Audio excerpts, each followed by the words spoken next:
Aujourd'hui, lundi 11 avril 2022, quelle joie à mon réveil que tu sois toujours là par ton esprit de vérité, qui m'anime encore, cette perle rare, qui m'a arraché à la servitude, à l'esclavage, au joug de la loi, cette perle rare qui m'a délivré de ma bipolarité.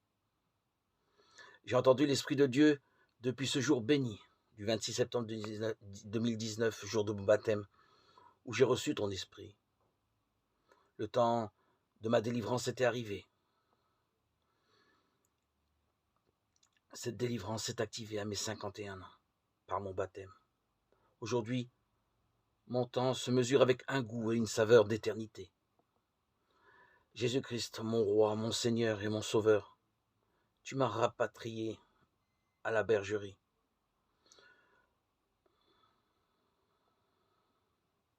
Je me croyais perdu, j'étais tant désespéré par tant de rejet de la part des miens, qui me toléraient et ne m'accordaient très peu d'attention. Je dois reconnaître que rien ne pouvait les amener à dialoguer avec moi, petit être sans aucune envergure, n'ayant aucun sujet de conversation, réduit et diminué par mes médicaments et mes hospitalisations répétées, et qui ont gâché une grande partie de mon existence. Ta lumière, Seigneur, s'est fait connaître à mon âme le jour de cette merveilleuse rencontre aux abords du lac de ma ville, en compagnie de ma fille avec l'assemblée des disciples de Jésus-Christ. Déjà, je voyais émaner d'eux, au loin, de leur visage, une paix qui n'était pas de ce monde, une paix radieuse, d'ordre céleste. D'ailleurs, la première parole qui sortit de mes lèvres: regarde ma fille, ce groupe de personnes sont des saints, ce sont des chrétiens. Ma fille savait bien mon attachement secret à Jésus, et c'est bien elle qui m'amena à Christ. Jésus le savait bien, ma fille devait être présente, sinon rien n'aurait été entrepris. La combinaison gagnante se composait de ma fille, et moi et Jésus était l'habile associé à cette magnifique rencontre. Elle saisit l'occasion pour me faire connaître à mes futurs amis et frères, et ainsi proclamer mon amour secret pour Jésus depuis tant d'années. Elle seule était au courant. Mon heure était venue de me faire baptiser. Le plus merveilleux de cette rencontre, c'est que ces gens honnêtes, disciples de Jésus-Christ, prêchaient le baptême immédiat pour celui qui croit. Mon sort alors était scellé. C'était la volonté de Dieu.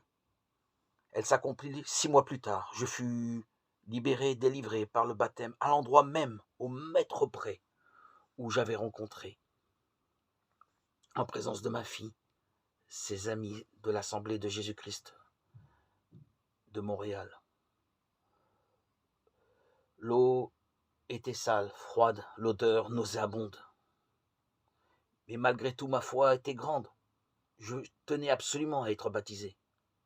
Et je n'hésitais pas une seule seconde à me déshabiller et à demander à être immergé dans cette eau très ragoûtante pour en sortir miraculeusement différent, renouvelé. Mon cœur, mon esprit étaient transformés. Je ne savais pas encore que j'étais guéri, mais ce fut pour moi un moment d'une intense illumination, révélation. Je ressentis profondément en moi, dans le plus intime de mon être, une présence inouïe, que l'on appelle le Paraclet. Le Christ ne nous a pas trompés en promettant à son départ physique, il y a maintenant 2000 ans, qu'il nous enverrait l'esprit de vérité. Cet esprit de lumière qui aujourd'hui illumine ma vie, mon quotidien, mes journées sont pleines de toi, mon Dieu.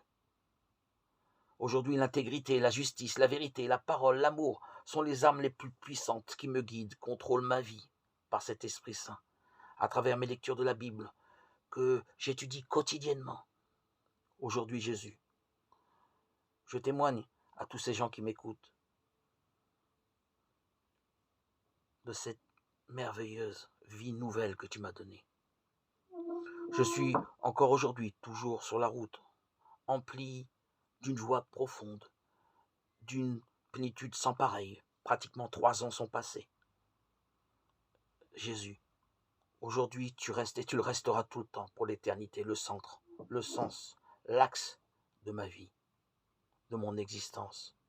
Tu es bien, Seigneur, la vérité, le chemin à suivre pour tous ceux qui aspirent à vivre l'authenticité d'une vie reposant sur toi, qui est le roc.